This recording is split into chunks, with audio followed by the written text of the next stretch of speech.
अस्सलाम वालेकुम। तो आज का हमारा टॉपिक है हीट कैपेसिटी। इससे पहले हमने स्पेसिफिक हीट कैपेसिटी के बारे में वीडियो की है, तो आप उसको लाजमी देखिएगा। मैं डिस्क्रिप्शन में उसका लिंक भी दूंगा और यहाँ पे आई का निशान आ रहा होगा, तो इसके थ्रू भी आप जो स्पेसिफिक हीट कैपेसिटी की वीडियो है उसको देख सकते हैं। तो स्पेसिफिक हीट कैपेसिटी की वीडियो को देखना आपके लिए क्यों जरूरी है?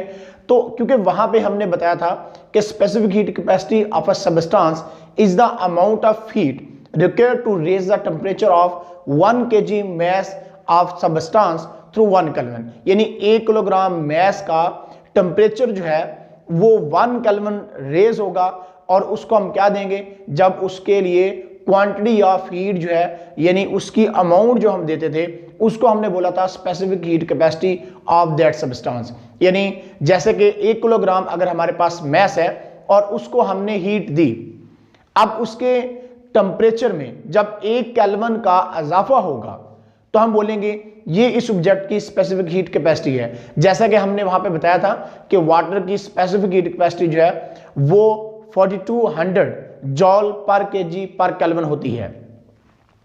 तो इसी तरह से हमने बताया था कि ड्राई सॉल्ट जो है इसकी स्पेसिफिक हीट कैपेसिटी 810 जॉल पर केजी पर केल्विन होती है। यानी उनके 1 किलोग्राम मैस अगर हमारे पास वाटर है या 1 किलोग्राम हमारे पास ड्राई सोल है यानी खुश्क मिट्टी है, तो उनके 1 किलोग्राम मैस के लिए जो स्पेसिफिक हीट कैपेसिटी की अमाउंट थी वो आपको बताया कि वाटर के लिए 4200 जॉल पर केजी पर केल्विन थी। यानी इतनी हीट जब उसको हम देंगे तो फिर उसके जो टेम्परेचर है उसमें 1 केल्विन का इजाफा होता है। इस तरह ड्राई सोल के लिए आपको बताया था कि 810 जो है जॉल पर केजी पर केल्विन जो है वो स्पेसिफिक हीट चाहिए होती है, यानी फिर उसके टेम्परेचर में हम कहते हैं 1 केल्विन का इजाफा होता है। तो अब देखते हैं कि हीट कैपेसिटी क्या है। वहां पे तो हमने क्वांटिटी बता दी थी कि 1 किलोग्राम मैस है, कोई भी सबस्टेंस है उसको हमने 1 किलोग्राम मैस उसका लेना है। लेकिन यहाँ पे जो हीट कैपेसिटी पढ़ रहे हैं तो इसमें हम क्या चीजें देखने वाले हैं, तो ये बात जरूरी नहीं है कि कोई जिस्म जो है वो कितनी हरारत जज़ब कर सकता है, तो इसका बहुत से फैक्टर जो है उस पे ये डिपेंड हो रहा होता है। यानी कोई ऑब्जेक्ट कितनी हीट अब्जॉर्ब करेगा तो ये डिपेंड करता है मुख्तलिफ फैक्टर पे।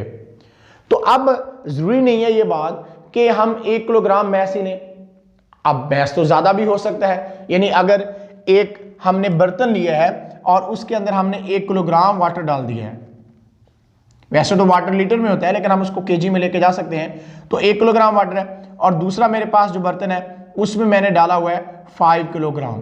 तो बेसिकली यहाँ पे छोटे में कंटेनर बनाए हुए हैं, तो ये बड़े हैं यानी कि इसमें 5 केजी और इसमें 1 केजी यानी कि वाटर जो हमने रखा हुआ है। अब मैं इसको हीट देता हूं और हीट की अमाउंट एक जैसी मैंने दी इसको, इस तरह से हीट की अमाउंट बर्नर लगा के इसको भी एक जितनी दी है। तो क्या होगा, 1 केजी मैस हमारे पास है, इसको मैंने हीट दी है, और ये 5 केजी मैस है, इसको मैंने हीट दी है। तो अगर एक जितने टाइम के लिए मैं एक जितनी हीट दे रहा हूं तो मैं इसके बाद थर्मामीटर से इनका टेम्परेचर चेक करता हूं, तो ये बात जरूरी नहीं होगी कि दोनों का टेम्परेचर सेम हो। इसका टेम्परेचर कुछ और होगा, इसका टेम्परेचर और होगा।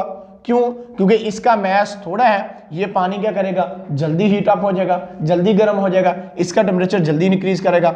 लेकिन इसके इंस्टेड अगर 5 केजी वाटर की हम बात करें तो इसको थोड़ा ज्यादा टाइम लगेगा। फिर हमें क्या करना पड़ेगा, हमें इसका बर्नर हटाना पड़ेगा और इसके बर्नर नीचे पड़ा रहने देंगे हम। तो जब इसका टेम्परेचर दोनों का बराबर हो जाएगा तो हमें इस चीज से ये पता चल रहा है कि क्या हुआ है कि इसको थोड़ा टाइम लगा है, इसको ज्यादा टाइम लगा है, क्योंकि यहाँ पे क्वांटिटी जो थी हमारे पास यानी मैस हमारे पास 1 किलोग्राम था और यहाँ पे हमारे पास क्या था, 5 किलोग्राम था। तो इसने जो हीट जज़ब की है और इसने जो हीट जज़ब की है उसमें डिफरेंस है, यानी इसने ज्यादा हीट जज़ब किया है। जब ज्यादा हीट जज़ब करेगा तो तभी इसके टेम्परेचर में 1 केल्विन का इजाफा होता है। तो मैं बात ये कर रहा था कि हीट कैपेसिटी क्या चीज है बेसिकली, यानी हीट कैपेसिटी, हीट हरारत को ही कहते हैं। कैपेसिटी यानी कि एबिलिटी होती है, यानी हीट जो जज़ब करने की एबिलिटी किसी बॉडी में है।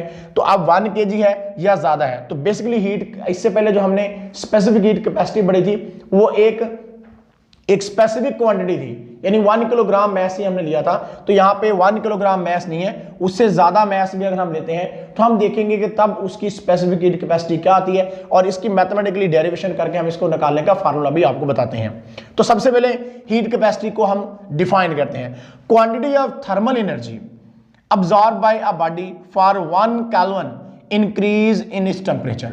क्वांटिटी ऑफ थर्मल एनर्जी यानी हरारत की वो मकदार जो कोई जिस्म जज़ब करता है, और क्या होता है, for 1 kelvin increase in its temperature, और इसके टेम्परेचर में 1 केल्विन का इजाफा हो जाता है, तो जितनी वो उसको हीट को जज़ब करता है वो उसकी कहलाती है कि हीट कैपेसिटी। यानी इसमें इतनी कैपेसिटी है जो कि हीट को ये स्टोर कर सकती है। जैसे वाटर का मैंने बताया था कि 5 kg वाटर है और यहाँ पे 1 kg वाटर है, तो 5 kg वाटर जो हमारे पास है इसमें हीट स्टोर करने की सलाहियत कैपेसिटी ज्यादा है, यानी इसकी हीट कैपेसिटी ज्यादा है और इसकी हीट कैपेसिटी क्या है, कम है, क्योंकि इसमें क्वांटिटी जो हमारे पास मैस की है वो 1 kg है और इसमें 5 kg है।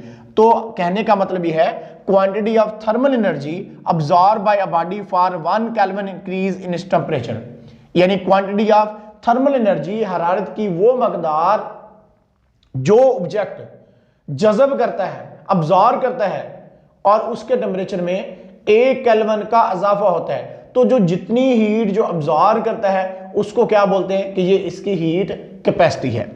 मैथमेटिकली इसको देखते हैं। If a temperature of a body increase through delta T on adding delta Q amount of heat, यानी अगर एक बॉडी हमारे पास है उसके टेम्परेचर में इजाफा हो रहा है डेल्टा टी का, जब हमने डेल्टा क्यू अमाउंट ऑफ जो है वो हीट दी है। अब डेल्टा क्यू और डेल्टा टी लिखने का मकसद ये होता है कि डेल्टा क्यू का मतलब है कि हीट ऐसे हम देते हैं, एकदम से तो नहीं दे रहे, तो हीट में क्या आ रहा है, चेंज आ रहा है। इसी तरह से हीट जो है वो टेम्परेचर के डायरेक्टली प्रोपोर्शन होती है, जैसे जैसे हीट ज्यादा देते जाएंगे वैसे वैसे टेम्परेचर क्या होगा, बढ़ता जाएगा। तो डेल्टा टी का मतलब भी ये है, ये चेंज के लिए, डेल्टा यहाँ चेंज के लिए है, तो टेम्परेचर अचानक से तो नहीं बढ़ जाएगा, टेम्परेचर भी ऐसा ऐसा यानी ऊपर को जाने लगेगा, ऐसा ऐसा टेम्परेचर बढ़ेगा। तो इसलिए हमने यहाँ पे डेल्टा टी और डेल्टा क्यू लिखा हुआ है, ये डेल्टा मतलब चेंज होते हैं। तो if temperature of a body increase to delta T on adding heat delta Q, कि जब delta Q amount of heat हम ऐड करते हैं ऑब्जेक्ट को, यानी जैसे यहाँ पे हमारे पास ये वाटर था, इसको गर्म किया है तो हमने क्या किया, delta Q amount of heat दे रहे हैं, इसको गर्म कर रहे हैं, तो मतलब delta Q amount of heat जो हमारे पास आ रही है वो डेल्टा क्यू है। Delta Q amount of heat हम इस वाटर को दे रहे हैं, तो जिसकी वजह से इसका टेम्परेचर में डेल्टा टी का इजाफा हो रहा है। और हीट मैंने बोला टेम्परेचर के डायरेक्टली प्रोपोर्शनल है, ज्यादा हीट देने का मतलब टेम्परेचर ज्यादा, कम हीट देने का मतलब टेम्परेचर कम होता है। Then its heat capacity will be, तो फिर इसकी हीट कैपेसिटी क्या होगी, तो जो हीट कैपेसिटी हमारे पास आती है वो delta Q by delta T होगा। Delta Q by delta T, delta Q क्या है, वो अमाउंट जो आप इस वाटर को दे रहे हैं, यानी amount of heat delta Q जो आपने ऐड किया, जिसकी वजह से इसके टेम्परेचर में 1 केल्विन का इंक्रीज आया, केल्विन का इजाफा हो रहा है। तो heat capacity is equal to delta Q by delta T, delta T जो टेम्परेचर में चेंज आया। तो अब हमने देखा था स्पेसिफिक हीट कैपेसिटी के रिलेशन में हमने निकाला था कि delta Q is equal to M C delta T था हमारे पास। तो डेल्टा क्यू जब एम सी डेल्टा टी के बराबर है तो हम डेल्टा क्यू की वैल्यू इस इक्वेशन नंबर 1 के अंदर लगा देते हैं, तो हीट कैपेसिटी हमारे पास आता है एम सी डेल्टा टी, ये डेल्टा क्यू की जगह पे वैल्यू लगा दी M C delta T, divided by हमारे पास क्या आएगा, डेल्टा टी आ जाएगा। अब डेल्टा टी से कैंसिल हो जाएगा, तो यहां पे हीट कैपेसिटी किसके बराबर आ जाती है, एम सी के बराबर आती है। एम क्या है, एम यहां पे मैस है, एम क्या है, मैस है उस सब्सटेंस का, वो वाटर हो सकता है या कोई भी सब्सटेंस हो सकता है। और सी क्या है, सी स्पेसिफिक हीट कैपेसिटी है। तो this equation prove that heat capacity is equal to the product of the mass of a body m and its specific heat capacity c, के हीट कैपेसिटी जो होती है वो मास और स्पेसिफिक हीट कैपेसिटी का product होती है। यानी हीट कैपेसिटी को निकालने का फार्मूला हमारे पास आ गया है, हीट कैपेसिटी निकालने की इक्वेशन हमारे पास आ गई है कि मास को स्पेसिफिक हीट कैपेसिटी से हम मल्टीप्लाई कर देंगे। इससे पहले हमने जब स्पेसिफिक हीट कैपेसिटी की वीडियो की थी तो वहां पे आपको बताया था कि 1 किलोग्राम हमारे पास मास था और उसके लिए हमने देखा था कि वाटर के लिए हमने देखा था वाटर की specific heat capacity 1 kilogram water के लिए हमने निकाली थी 4200 जूल पर केजी पर केल्विन थी। तो अब अगर mass multiply specific heat capacity हो रही है तो इसका मतलब यह है कि अगर आपके पास 1 किलोग्राम मैस नहीं है, आपके पास जैसे मैंने बताया कि 5 किलोग्राम मैस है, आपके पास 10 किलोग्राम मैस है, तो आप क्या करोगे, उस ऑब्जेक्ट की, उस सबस्टांस की स्पेसिफिक हीट कैपेसिटी के साथ जितना उसका मैस होगा उसको मल्टीप्लाई कर दोगे तो आपके पास हीट कैपेसिटी आ जाएगी। हमें यह पता चल जाएगा कि ये सबस्टांस, ये ऑब्जेक्ट जो है वो कितनी हीट की कैपेसिटी रखता है, यानी कितनी हीट ये जज़ब कर सकता है, कितनी हीट ये क्या कर सकता है, ये अब्जॉर्ब कर सकता है। तो अब हम हीट कैपेसिटी के यूनिट की बात करते हैं कि हीट कैपेसिटी को आपने मेजर किस यूनिट में करना है। तो मैस का यूनिट आपको पता है कि मैस हम किलोग्राम में लेते होते हैं, यानी मैस हमारे पास किलोग्राम में होता है। और स्पेसिफिक हीट कैपेसिटी का यूनिट हमने पढ़ा था, क्या होता है, स्पेसिफिक हीट कैपेसिटी का यूनिट होता है जॉल पर केजी पर केल्विन होता है। तो जॉल पर केजी पर केल्विन होगा, जॉल पर केजी पर केल्विन होता है। अब देखें केजी की पावर यहाँ पे +1 है और यहाँ पे -1 है, तो ये एक दूसरे के साथ कैंसिल हो जाएंगे और यहाँ पे जॉल पर केल्विन हमारे पास किसका यूनिट आ जाएगा, ये आ जाएगा स्पेसिफिक हीट कैपेसिटी जो है, सॉरी हीट कैपेसिटी का। ये स्पेसिफिक हीट कैपेसिटी का यूनिट तो हमने यहाँ पे लगा दिया सी, जॉल पर केजी पर केल्विन, और मैस का यूनिट केजी लगा के हमने ये देखी है वैल्यू कि जॉल पर केल्विन जो है वो हीट कैपेसिटी का यूनिट आता है। यानी जब भी हीट कैपेसिटी आपने लिखनी है तो आपने उसका यूनिट साथ में क्या इस्तेमाल करना है, आपने हीट कैपेसिटी का साथ में यूनिट जो है वो जॉल पर केल्विन जो है वो लगाना है, यानी जॉल पर केल्विन इसका क्या होगा, हीट कैपेसिटी का यूनिट होगा। अब हम एग्जाम्पल से इस बात को क्लियर करते हैं। तो एग्जाम्पल में आप देखिएगा कि हमारे पास हीट कैपेसिटी हम निकालना चाह रहे हैं, यहाँ पे हमारे पास 5 kg वाटर है। तो 5 kg ऑफ वाटर की हम आपको हीट कैपेसिटी निकाल के दिखाते हैं। इससे पहले वाटर की 1 किलोग्राम वाटर की स्पेसिफिक हीट कैपेसिटी हमने निकाली थी। 1 किलोग्राम वाटर की स्पेसिफिक हीट कैपेसिटी कितनी होती है, 4200 जॉल पर केजी पर केल्विन होती है। यानी 1 किलोग्राम अगर हमारे पास वाटर था तो उसके टेम्परेचर में 1 केल्विन का, अगर आपने 1 केल्विन का इजाफा करना था तो आपको कितनी अमाउंट ऑफ हीट उसको देनी पड़ती थी, 4200 जॉल आपको हीट देनी पड़ती थी उसको। तो अब अगर हमारे पास वाटर 5 kg आता है तो हमारे पास 1 किलोग्राम का फार्मूला हमें पता है। 5 के लिए हम क्या निकाल सकते हैं, हम यहाँ पे 5 लिखेंगे और स्पेसिफिक हीट कैपेसिटी जो वाटर की होती है वो होती है 4200 जॉल पर केजी पर केल्विन है। तो उससे क्या करते हैं, इसको मल्टीप्लाई करते हैं। जब इसको मल्टीप्लाई किया तो हमारे पास 21,000 जॉल पर केल्विन आ गया।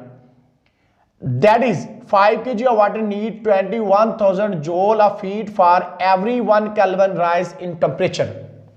यानी अगर हमारे पास 5 किलोग्राम 5 kg वाटर है तो उसके 1 केल्विन में टेम्परेचर में इंक्रीज करने के लिए, यानी उसका 1 केल्विन टेम्परेचर इंक्रीज अगर आपने करना है, यानी 1 केल्विन है, फिर 2 केल्विन, 3 केल्विन, 4 केल्विन, तो हर एक केल्विन के टेम्परेचर में इंक्रीज करने के लिए आपको कितनी अमाउंट ऑफ हीट जो है वो चाहिए होगी, आपको 21,000 जूल हीट आपको चाहिए होगी। तो फिर उसके जो टेम्परेचर है वाटर का उसमें इजाफा, केल्विन में इजाफा होता जाएगा। 1 केल्विन अगर आपने इजाफा करना है तो फिर 21,000 2 केल्विन करना है तो आपको फिर से 21,000 देना पड़ेगा, फिर से 21,000 सो ऑन। हम जितने केल्विन उसके बढ़ाना चाहते हैं उतनी अमाउंट ऑफ हीट 21,000 के हिसाब से आपको उसको देनी पड़ेगी। यानी 21,000 joule of heat for every kelvin raise in temperature में इजाफा करने के लिए चाहिए होगी। यानी अगर हमारे पास 5 किलोग्राम वाटर जो है उसकी बात कर रहे हैं कि 5 किलोग्राम वाटर अगर हमारे पास है तो उसके लिए कितनी अमाउंट ऑफ हीट चाहिए, 21,000 joule of heat for every kelvin rise in temperature चाहिए। तो इसका मतलब ये हुआ larger is the quantity of a substance, larger will be its heat capacity।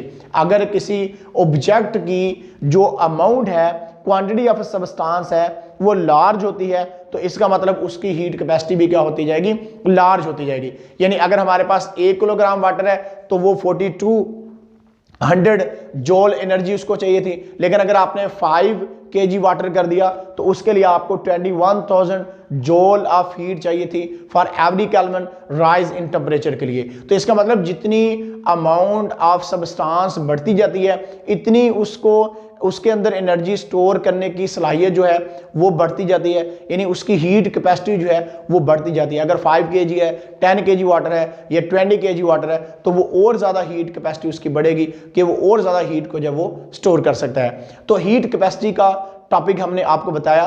तो हीट कैपेसिटी क्या चीज़ है और स्पेसिफिक हीट कैपेसिटी जो है इसमें आपको बताया आज साथ में ये भी हमने कि स्पेसिफिक हीट कैपेसिटी क्या थी, वो 1 किलोग्राम मैस वहां पे हमने स्पेसिफिक कर दिया था कि 1 किलोग्राम मैस अगर हमारे पास है तो उसके लिए जो क्वांटिटी ऑफ हीट चाहिए थे उसके 1 केल्विन टेम्परेचर में इजाफे के लिए। लेकिन यहाँ पे हम 1 किलोग्राम की नहीं बात करें, हम यहाँ पे वो फार्मूला हमने ड्राइव कर लिया है जो 1 किलोग्राम से ज़्यादा अगर मैस ऑब्जेक्ट का है तो उसके लिए हम हीट कैपेसिटी की वैल्यू जो है वो बड़ी आसानी से निकाल सकते हैं।